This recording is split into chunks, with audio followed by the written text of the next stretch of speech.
Hey, are you hiring? If you answered yes, let XenTegra Staffing help staff your IT people needs. Head over to XenTegra.com/XenTegra Staffing to find out more. XenTegra Staffing, we can staff your IT people needs.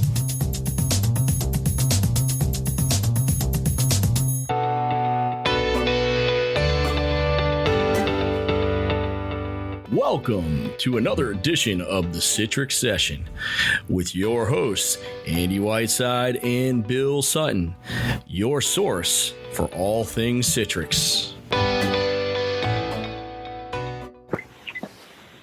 Hello, everyone, and welcome to episode 53 of the Citrix Session. I'm your host, Andy Whiteside. I've got some exciting announcement. We're gonna add a few more podcasts to the family. We're gonna be starting a Nutanix podcast sometime between now and the end of 2020, as well as an iGel podcast between now and the end of the year. I don't have the exact names for that or these. We're gonna figure it out pretty soon.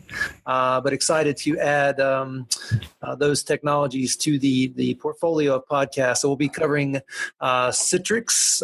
We'll be covering VMware Horizon. We'll be covering WVD. That's one Pete Downing and I do. We're also going to, of course, add these iGel as well as Nutanix.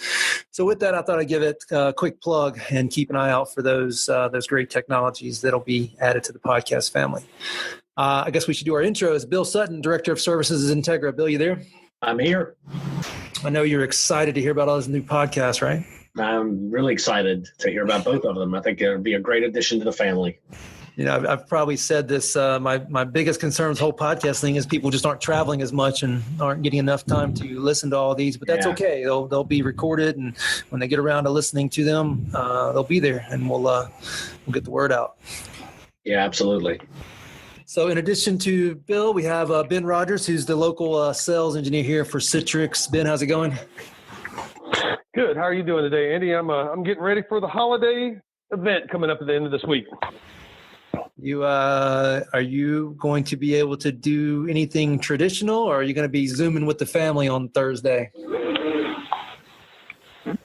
I am going to be traveling to Greenville, South Carolina to see my father-in-law. It's a tradition in my family that my wife and her sisters get together Wednesday night and cook dinner overnight and do their whole sister thing. And so we're not going to disrupt that. And so we are going to just normal Thanksgiving for us.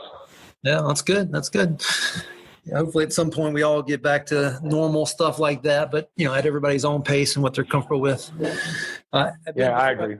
Before I move on to Pete, this is what, podcast 3 or 4 that you've joined us for? I think this is the 4th podcast, if I'm not mistaken. And the biggest takeaway from what you didn't expect getting involved in this thing we got going on here? Oh, I'm learning a tremendous amount about the product and the company that I work for. I think on the last podcast, we were talking about books on the shelf, and there's so many books to read, it's hard to keep up with. And that's kind of how I see this podcast. This one motivates me to learn the material of the podcast for the day. So I learned a few things about Workspace that we're going to be discussing, but it also keeps me sharp with, keeping up with the partners. And I'm glad to see you're adding some additional content to your podcast. Some of it is direct competitors of ours, which I have to kind of bite my tongue at. But again, I'm excited to be involved from the vendor side. I'm also excited to be involved as a resource to you as a partner, and man, just learning a tremendous amount. I appreciate you having me involved in this.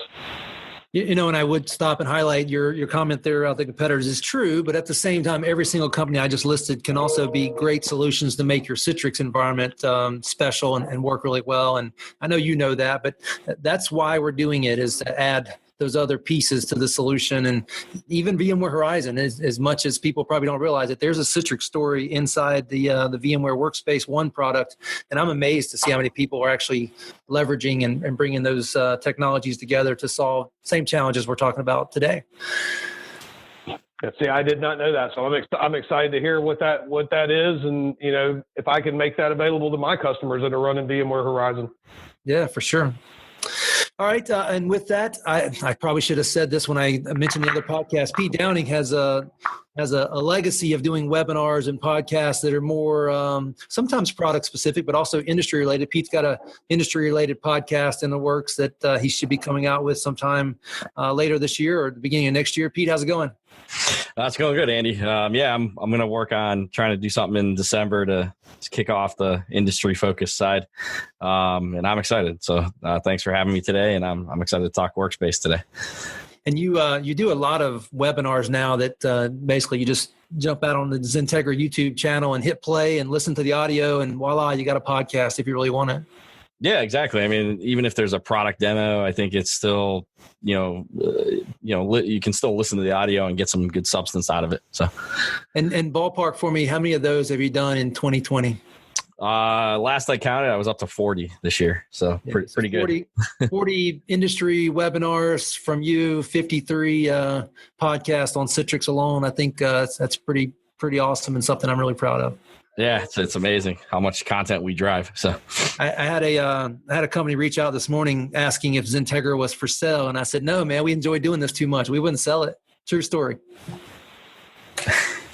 I love it. All right. I love it. So let's. So what we're covering here is the blog written by the Citrix Workspace team covering what's new with Citrix Workspace. And I'll throw the word service in there. I don't think people include the word service enough when they're talking about Workspace or Citrix Virtual App and Desktop Service, because your conversation is different if we're not talking about the service and we're talking about the on-prem subscription. A lot of overlap, but sometimes things very different conversations. So Pete, you want to try to help us understand what Citrix is doing in the introduction here to get us on the same page as to what this blog is covering? Yeah, well, they kind of wrapped it around Halloween, which is interesting, but they said the goal of the blog is not to scare the reader. And, I think, really the goal here is, hey, how do we get customers to Workspace services? And the goal, I think, over the next, I'll say year and a half, maybe two, is, hey, get the customer, going to the various offerings within the stack. So they do a great job at, putting a vision and visual behind it. I really like the drawing that they've done. It kind of separates out the client side, the solution side, and then the delivery pieces. And, people forget that Citrix is pretty good at delivery. So everything from ADC to SD-WAN to VPN-less access is a big focus in this blog today.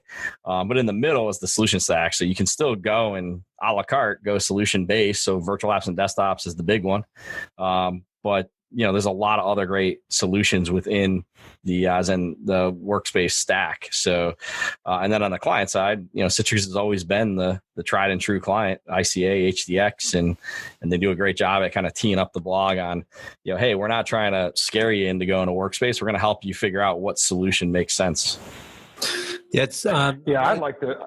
I want to pause here just real quick and point out that Workspace is this accumulation, aggregation of all these different services around delivering apps and desktops, SaaS, and that a big part of the Citrix story is, and probably always will be, the delivery of the x86 desktop and application. I was on an email conversation with someone from Citrix and Cisco this morning, and they were asking, how we intend to go talk to customers about what they're trying to do with Citrix. And my message to them was simple. Let's just ask them. There's a lot of conversations that have not changed over the past 25, 30 years of being in this space. But at the same time, what Pete's going to cover, and we're going to cover here a lot, is how things have evolved around that. Ben, go ahead. I was going to backbone with what was being said. I think one of the important things with this is what customers have to realize is that Workspace is a collection of services, and you don't have to subscribe to all those services. So one of the things that I try to talk to customers about is kind of pick where you're trying to solve the problems within your company. Another interesting thing that I'm seeing is like Content Collab.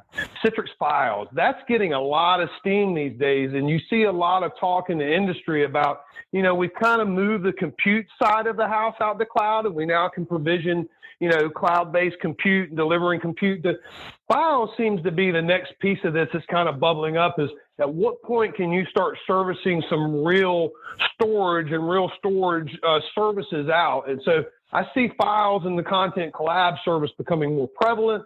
A lot more companies are asking about that. When Microsoft comes in and talks about OneDrive and all that, that's sparking a lot of interest in this. And so I'm real interested to see how the Content Collab services matures over the time. And I'm also interested to see how Workspace as a client changes to give a better experience with Files and Citrix Content Collab. So interesting stuff going on in that part of the market that I see being out there talking to customers.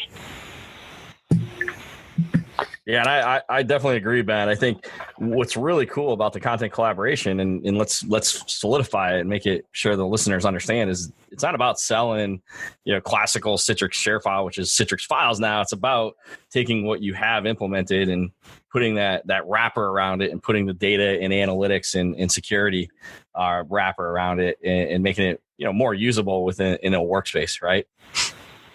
Yeah, it's really about, like you said, Pete, like it's about it being part of the workspace solution. It's more than just a point product. It's part of the overarching vision that Citrix has set for this, which is what's shown here on this, or shown in this graphic in the blog article itself, is the consolidation, if you will, or at least the inclusion of all these various components, all of these various solutions and their related platforms that deliver ultimately a workspace experience for the user, which could be Citrix virtual apps and desktops. That's what most people are used to. But there's a whole lot more in here, like you said, content collaboration, secure SaaS and web apps. There's a whole lot more in here than was in here in the past, and the legacy stuff that adds a whole lot of value for customers wanting to deliver the holistic solution to their users. Yeah, and I'd say Oh, go ahead, Ben. Sorry. That's absolutely right, Bill. And what you're really starting to see with some of this stuff is that these services are working together. So let's take, Content Collab with analytics. Now we've got a really nice story about how we deal with ransomware. And so, and ransomware is hitting hot and heavy in healthcare, which is where I came from. So now I'm able to go in and go, let's take a combination of these services and let's start going out and pinpointing certain things in your organization that we need to protect and secure. And we're able to do that with this whole umbrella product. So again, just the customers understanding that these are separate solutions, these are separate services under this umbrella, but we have the ability to bolt these things together and make them work as a coherent solution across your entire organization.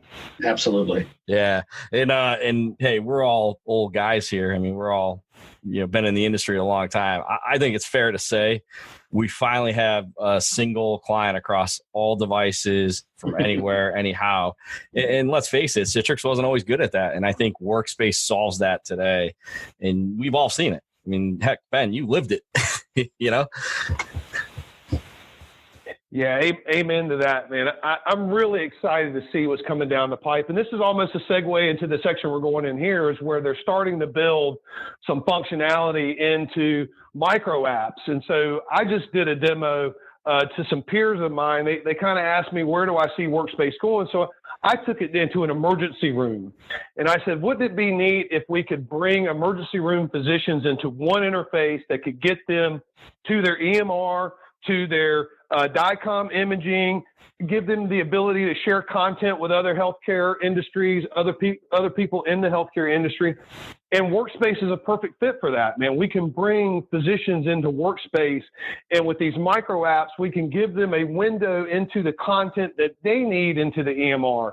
And so I'm really excited to see how we start to now get people into Workspace and how we start to give them the concept of, this is your dashboard. This is where you need to come to do your work. And really exciting times to be employed with the company, and really exciting times to be a partner of the company, in my opinion. So good stuff.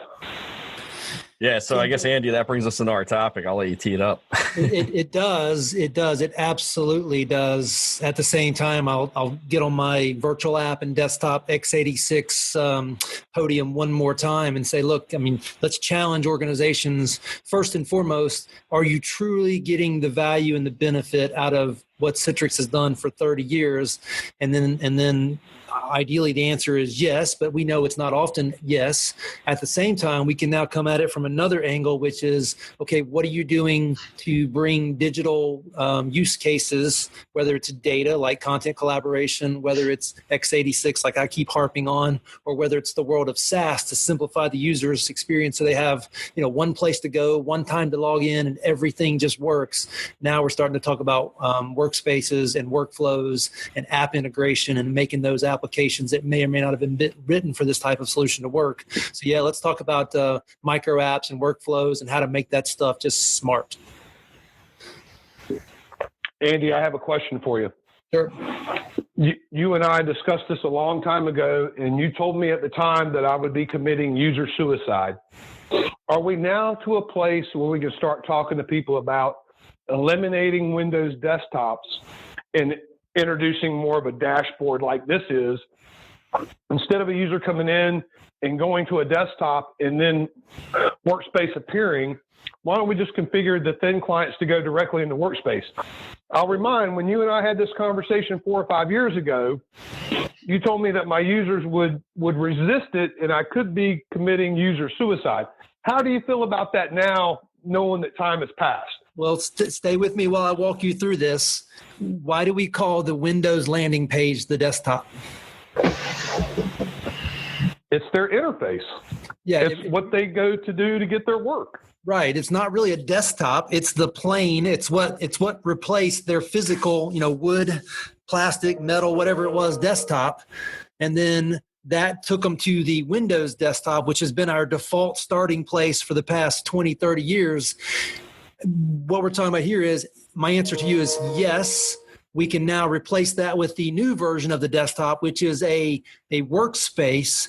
So, our conversation 5 years ago, 3 years ago, whatever it was, the workspace wasn't ready to replace the desktop. They replaced the desktop, but now it is. So my message to you, my answer to you is 100% changed, but it's not because the technology necessarily took huge leaps forward. It did. It's because the perception of where you start is no longer the Windows desktop. It is this landing page where everything's there and ideally smart and very informative all at the same time.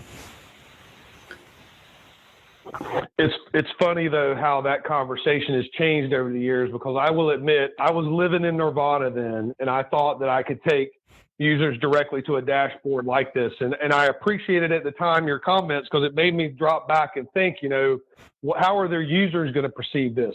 I agree with you. I think we're in a much better spot today. Visually, I think that Workspace is visually attracted to users, and it does draw users into what they need to be concentrating on.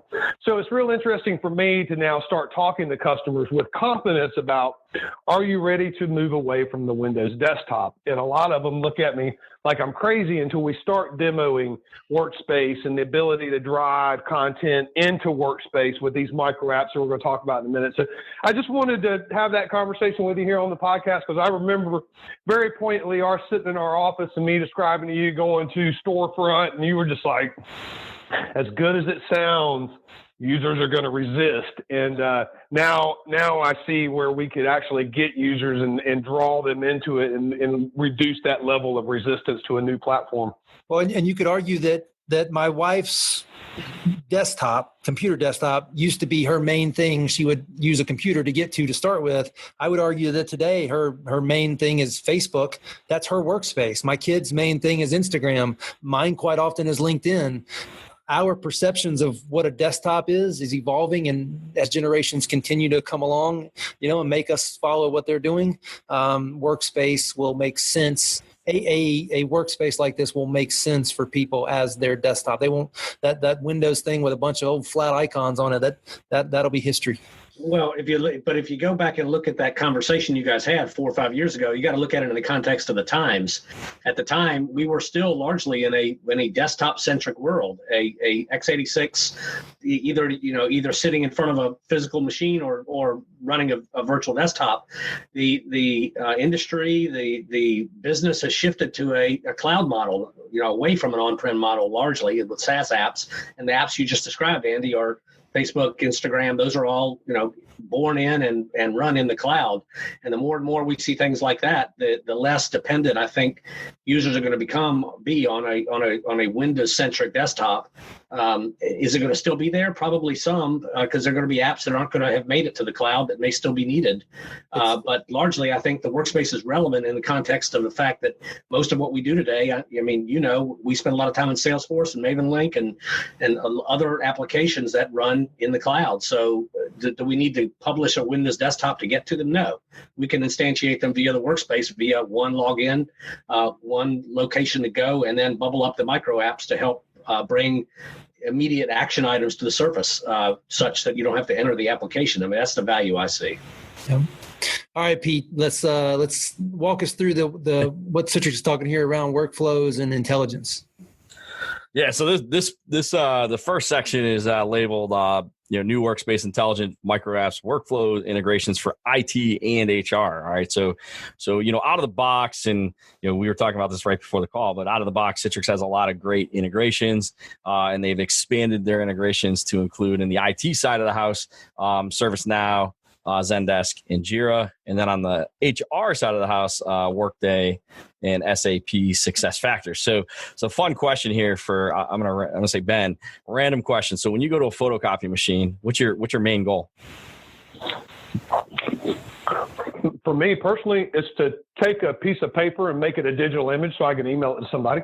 Okay, and then so I don't look at a copy machine as a copier anymore. I look at it as a scanner. But that's me. I understand some people want to go and hit the start button and just have it make a paper copy, and that's it.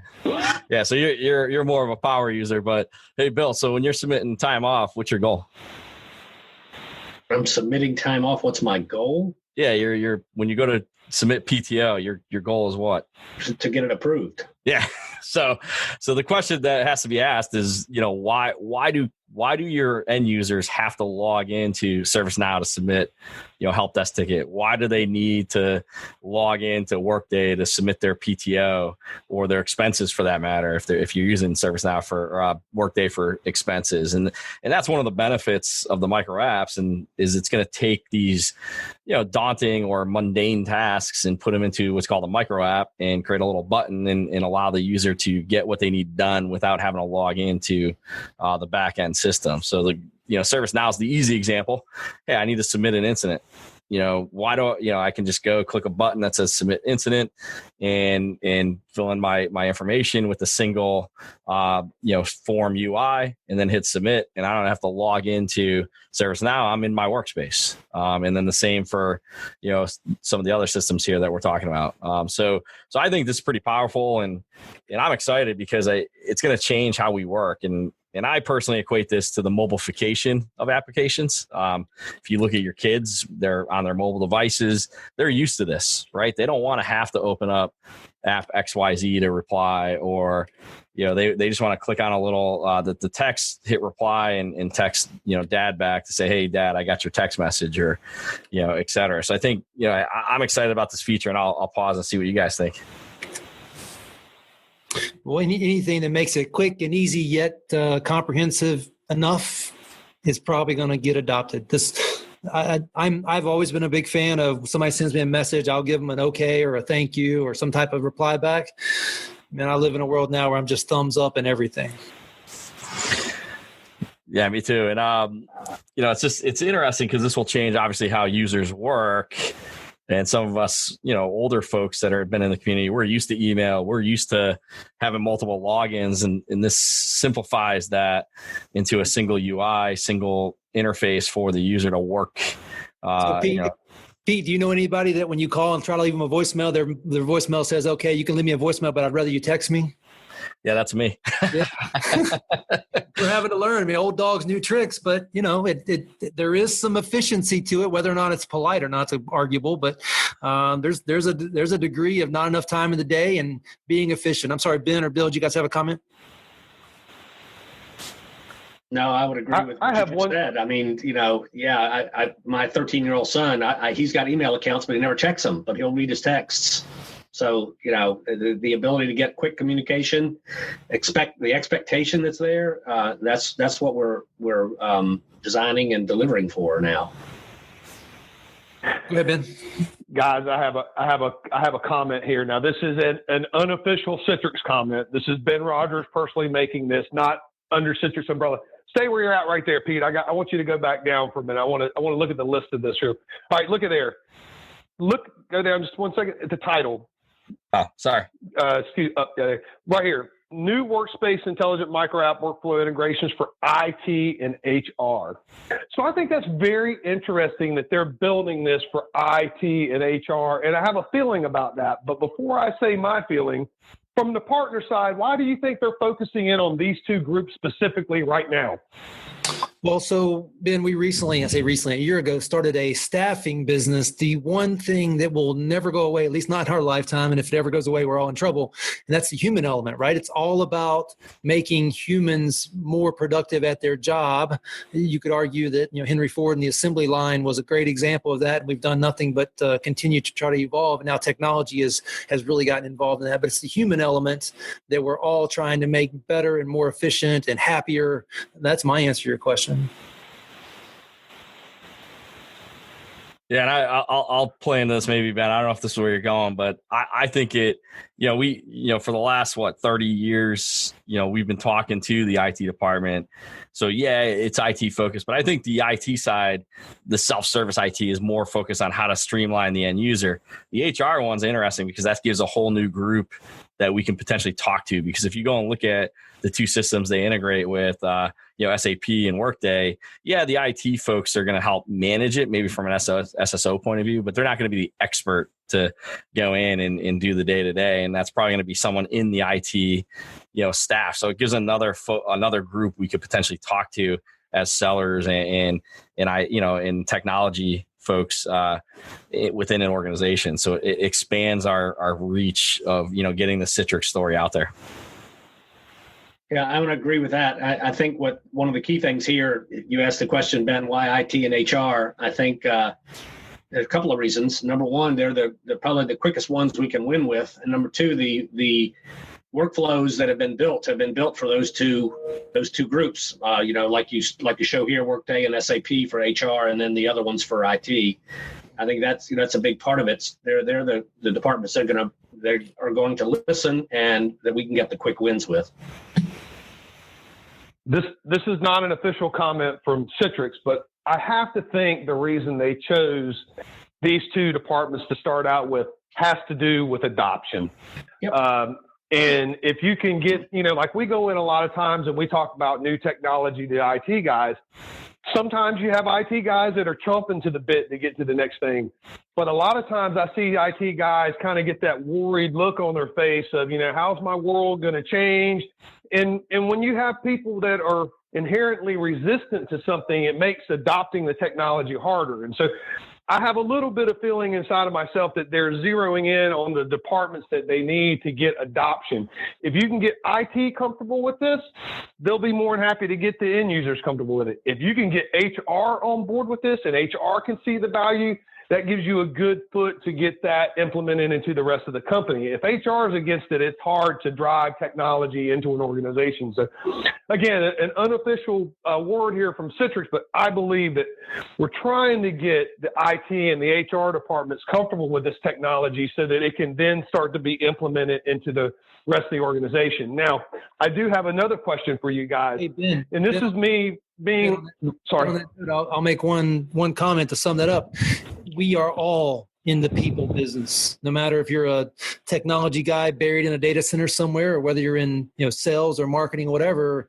We're all in the business of making people happier, and there's always room for that. And technology is one of the ways that we can try to solve it.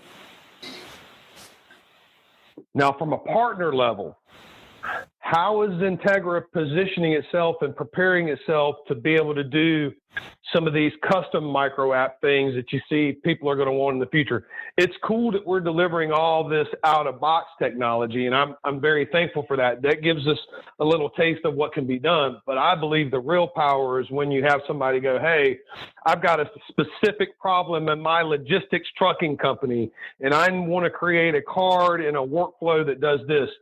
How's XenTegra preparing for that? Because that to me seems to be the next step in some of this. Hey, Ben, just to be clear, you said logistics trucking company, right? Yes, sir. Okay. I don't know how that came through on the podcast. That'll be funny to listen to later.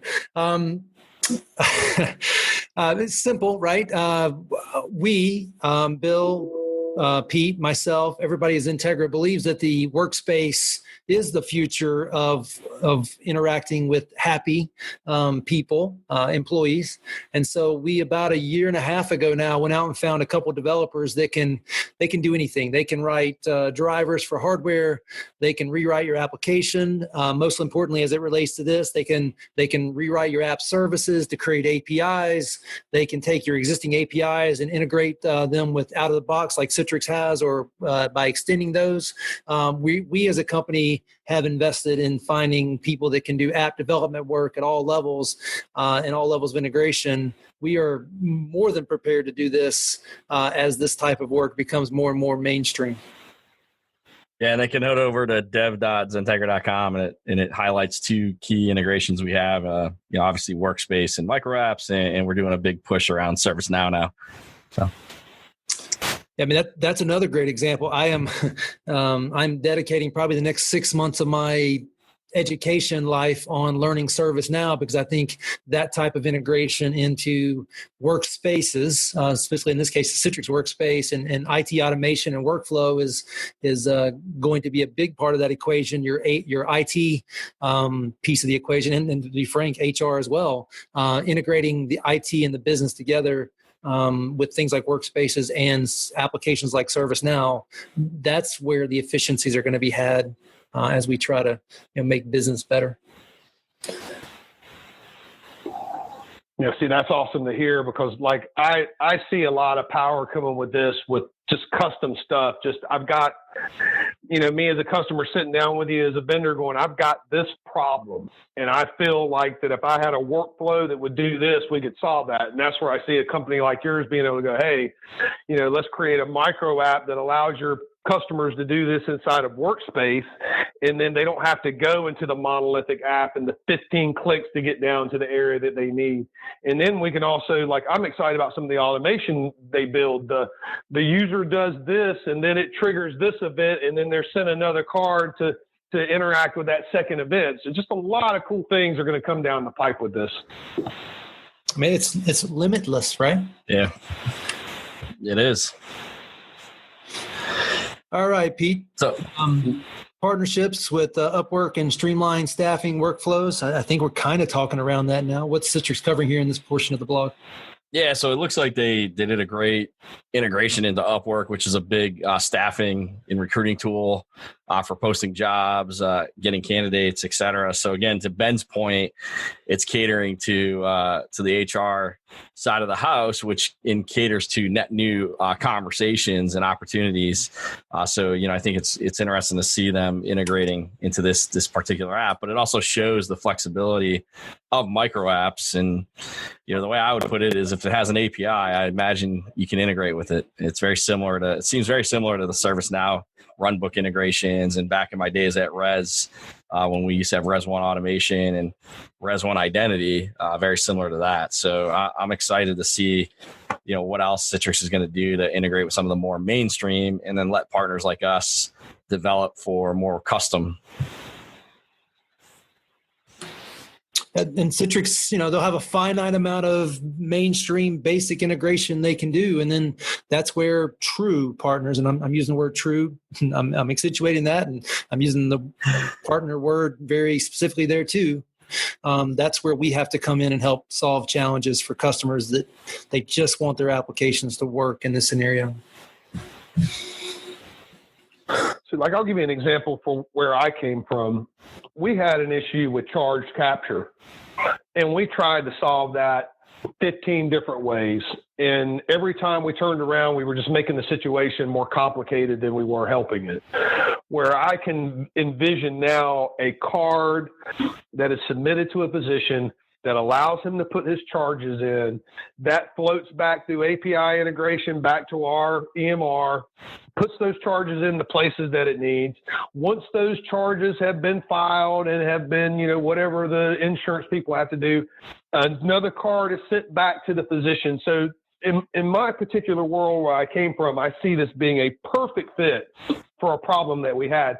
But a company can't develop that because they're not inside the four walls of that business, and they don't know how that function is done for that business. So again, I think you guys are sitting in a perfect spot to come in with some of these built-in micro apps, but then have extended conversations about other functionality that you can build for problems that are specific to that organization. And we're not talking about it much here, but I think Citrix has a lot of technology here that not only could work with Citrix Workspace, but with some of their key partners like Microsoft and Teams. As people start to go down different paths, I think a lot of these concepts and thought processes and what you were just highlighting, which is partnership with the end customer to understand their business, I think all those things apply over and over again, and that's what our future is for the next probably decade in technology. So Pete, you want to talk about how the security angle pops in here? Because nothing we do should be thought of in a vacuum without the security element added to it. At least not these days. We could have got away with that 20 years ago, but not today. Yeah, and it's interesting. So Citrix, basically, it looks like they renamed what was once called Citrix Access Control, and I think a lot of people were confused about what that actually meant to secure workspace access. And you look at the theme here, and it's really honed in around the change of work we've had this year with the pandemic, et cetera. And there's still an uncertainty on, I run surveys in a lot of the workshops I do, and I'd say a lot of companies are falling in that, hey, my users are going to continue to work from home, between 70 and I'll say 50% of the time is the biggest bucket I've seen. And so VPN-less access is key. Secured access from unmanaged devices, being able to put context on what users do, and then having added security on top of SaaS and web apps. And then finally, one of my favorite features is the secure browsing and browsing policy and browsing isolation, which a lot of people don't realize Citrix do.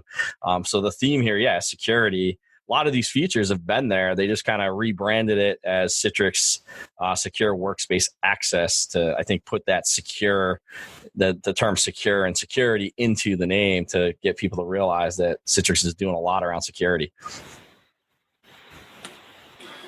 Yeah, a lot of the same principles that apply to presenting. Notice I said present and not deploy or deliver, deliver and present, but not streaming.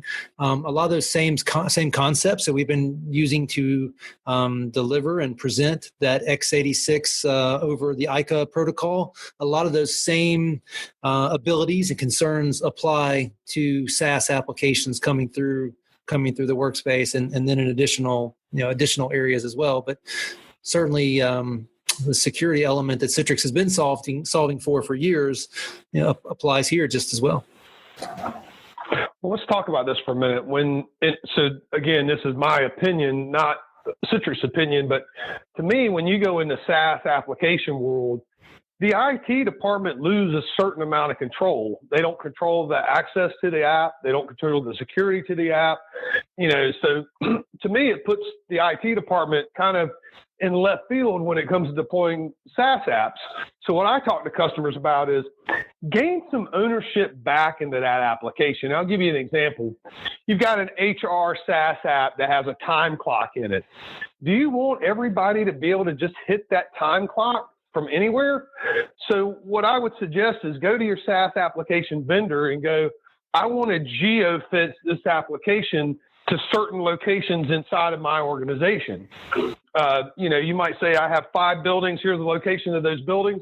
They can't access the application unless they come through one of these buildings or from one of these data centers. And so that gives you the opportunity now to control who has the ability from where to access it.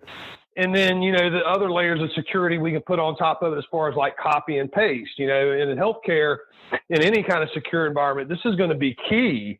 You don't want people to be able to copy and paste things out of a SaaS app. So again, and then the last piece, which is what Pete just mentioned with the secure browsing in a PCI environment, if somebody has to take a credit card payment over, a browser, that's a perfect, the secure browsing is a perfect solution for that type of scenario where you've got a call center and people have to take transactions via a browser to get payment.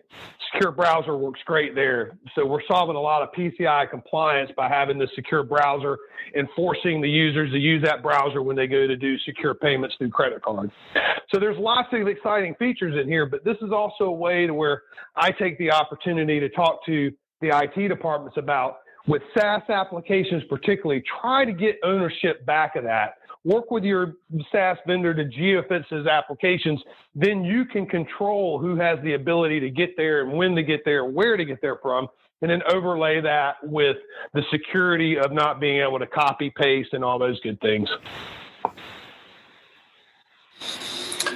Yeah, it's a whole new element of control. And I don't mean control as in, dictatorship. I mean enablement and control all at the same time, while, creating that opportunity where the user logs in one time and everything they need is in one place.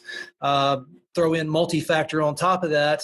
And yes, it's a control scenario, but you've also made their life a lot better all at the same time. That's the promise of, a workspace as a service.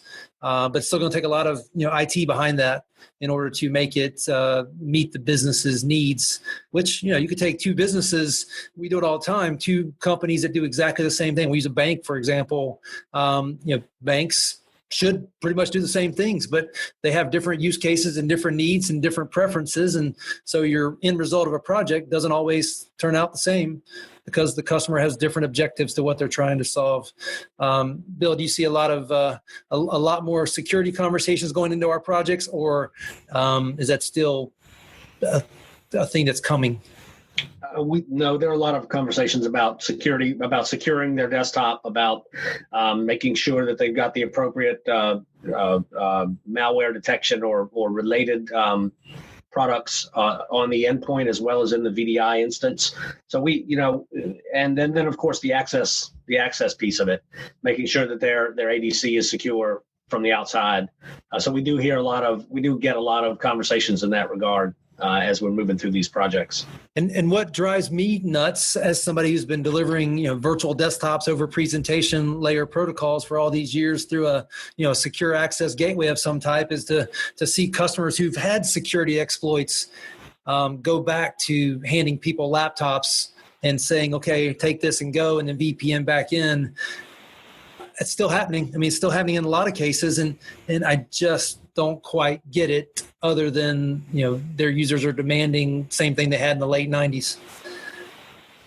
Yeah, I would agree. And we see that more often than not. And it's probably not the best approach. It's definitely not the best approach.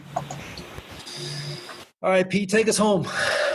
All right, so we got two more left. So the next one is about content collaboration. And Ben, I'll let you highlight quickly why you see value here.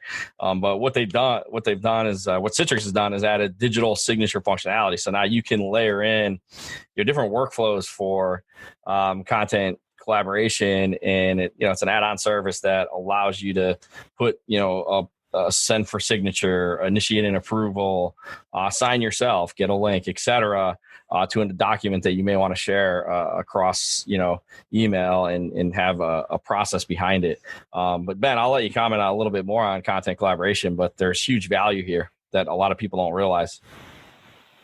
Yeah, I mean, adding the digital signature was key, especially with real estate transactions, healthcare. I mean, it was just I think what I'm more proud of than anything is if you look at the first part of the article, is that Citrix saw this market need because of the pandemic and remote workers being home, and they made a decision to go ahead and prioritize that and bring that to the top of the list for content and collab. So for me, being an employee of this company, I'm very proud of the fact that we're constantly looking at the market, we're evaluating the market, and we make decisions on that, and we try to bring things as quick as we can. So again, just adding more features and functionality that people need into the product. We probably didn't realize that was going to be a battle cry until we got into the pandemic. But again, I'm very proud to see the company react and bring that to the table. So my biggest thing is, believe in Citrix, believe in their products, and they'll bring the functionality that you need. And so we got our eye on the ball, and we were able to deliver here, and very proud of that. And that's been a Citrix staple from day one, right? Their goal of solving end user challenges, and to be frank, it's been one of our goals. Again, go back to my joke earlier about not selling the company because we enjoy doing this stuff. We're not infrastructure data center hiding guys. We're get out in front of customers and leadership in companies and try to figure out what are you trying to solve here. That's applaud Citrix for years and years of being on the front lines of trying to do that. All right. So should I take us home on the last feature, Andy? Yeah, the last section says moving to Citrix Workspace is now easier than ever because it's a service, right? And everything as a service is just better to implement, better to manage, better to maintain, in some cases better even to pay for because it just makes logical sense. Go ahead, Pete. Yeah, and what's cool about here is they kind of wrap into the whole don't be afraid to move to Citrix, cloud, the workspace service, the virtual apps and desktop service. So this one's very honed in on, virtual apps and desktop service. They've created an automated configuration tool to help you migrate your on-premise to the cloud. And then parallel, because they believe in the offering, they're going to help you not only migrate, but also give you a dedicated customer success manager who will work with the team to ensure a smooth and scare-free transition. So to me, I'm excited about this, not only because this tool is publicly available, so you can do it on your own, but two, Citrix is really standing behind the success of this and giving, putting customer success, which we're a big part of, Andy, and I'll let you talk about that. But I'm excited. I've been waiting for this one for a while, and it was in pilot the last few months, and it looks like it's officially released today. Yeah, that's a big part of the value, the V, and being a value-added reseller is how you make this stuff work. And in some cases, it can be automated. In some cases, things can be automated enough just to see where you might get snake bit. In some cases, the automation just can completely work. That's where we have to come in and help customers and Citrix figure out what's going to work and what's not. But at the end of the day, it's all about adding value to both the vendor and the customer. Yeah, absolutely, Andy. I couldn't agree with that sentiment more. And Andy, just a quick plug for you. We're working hard on the customer success side, and I think we're getting certified, or if we're not already, in the next month or so. Oh, we are. Yeah, we are absolutely Citrix's leading partner on the customer success piece, and that's partially a good business move, and it's also just flat out wanting to find reasons to talk to customers and figure out what's going on and how we can help them. It's as much about trying to be part of the story as it is building a business around it. Somebody told me a long time ago, and I'm sure all you guys can agree, if you enjoy what you do every day, it makes doing it as a business a lot easier. Cool. Well, yeah, I'm excited. I think a lot of cool, features here, but a lot of progress as well. I'm excited for the next couple of months, Ben. I imagine you can't say anything, but I'm imagining there's some really cool stuff about to get released in the next few months because it's end of year. So, yeah, there's always cool stuff in the pipe. Sometimes I don't even know. Like I will be real honest with you. I didn't know about the digital signature until I just saw it in this blog. So again, I go back to my original point about why do I like being involved in this podcast. I'm just learning a ton of stuff. I do have a curiosity question. The tech geeks coming out of me. Have you guys labbed up this migration tool yet? Have y'all kind of seen that work in the wild? I've tried it once, and it works. It's again, I see why they're going to assign a dedicated customer success manager because there is some PowerShell involved and et cetera, but it works. I'll say that it does work. And I'm going to attempt to demo it again tomorrow on my session I have tomorrow if my demo cooperates. So, I mean, see, for me, I don't get much of a chance to lab things like this up. Man, I can lab new solutions up, but I can't go like to an existing works, on-prem install and try to suck it in. So I would like to see this thing in the wild, man. This seems like it is a cool tool, but to your point, Pete, there seems to be a lot of variables there that would be interesting to navigate around. So as you guys start seeing more of this in the field, if you could just keep me up to date, I would greatly appreciate it.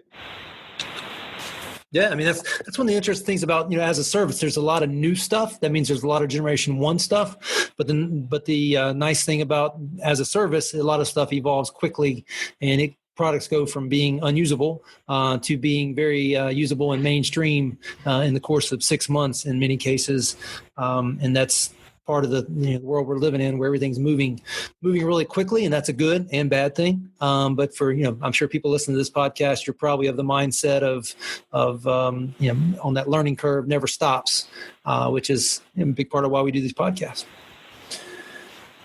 All right. Well, with that, I appreciate you guys joining. We went a little long today, but we had good conversation. And honestly, I was a little late to get us started, so I'll take a lot of the blame there. But appreciate you guys joining. Bill, anything else you'd want to tell our audience before we wrap up? Nothing in particular. Just happy Thanksgiving.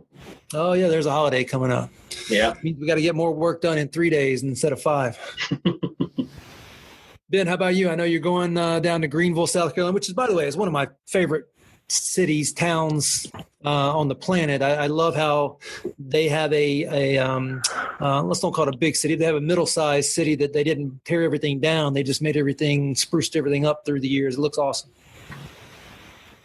Yeah, we love it down there. My wife is from there, so we have strong family ties there, and I'm just fortunate that it's a relatively less time drive, real quick to get there. And we're looking forward to the Thanksgiving, man. It's been a stressful time this year, and so I'm looking forward to being with family and eating myself into a frenzy. Yeah, for sure.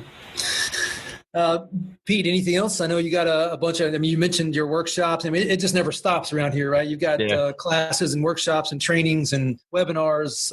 Anything particular you'd want to promote?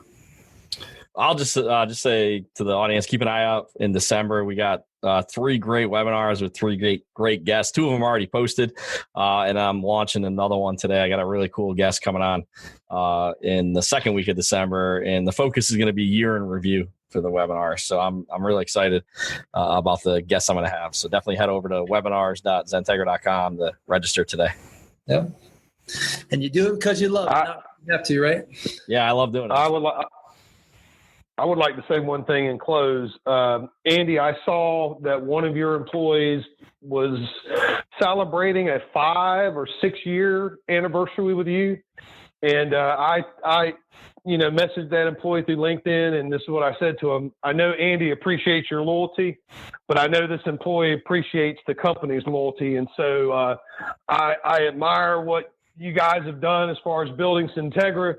You employ a lot of smart people, and you've got some people that have been with you a long time. And to the computer industry, you just do not see people with 5, 6, 7, 10-year tenures. And so I wish you guys continued success, and I, hope our partnership grows stronger as we go forward. And man, I just wish you guys the best of luck in 2021. And I think what you guys are doing are great, man. It's a good thing over there, man. It makes me, it's interesting to watch. Andy, you and I have been friends for a long time. Pete, we've been friends for a long time in different things. And so it's really exciting to see what you guys are building. And I look forward to seeing where it goes in the future.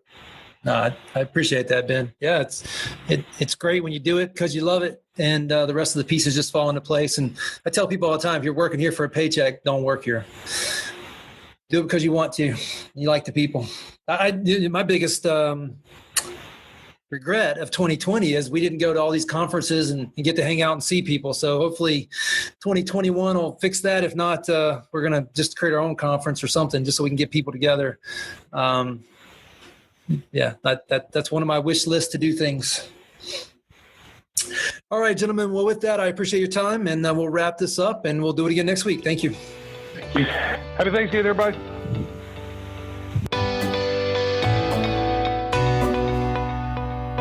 Thank you for listening to the Citrix Session with your hosts, Andy Whiteside and Bill Sutton. A special thanks to our guest for attending today's podcast produced by Pete Downing. For any input, or if you'd like to be a part of our podcast, please email us at info@XenTegra.com. Please head over to XenTegra.com/podcast to listen to all podcasts in this series. This podcast is copyrighted by XenTegra LLC.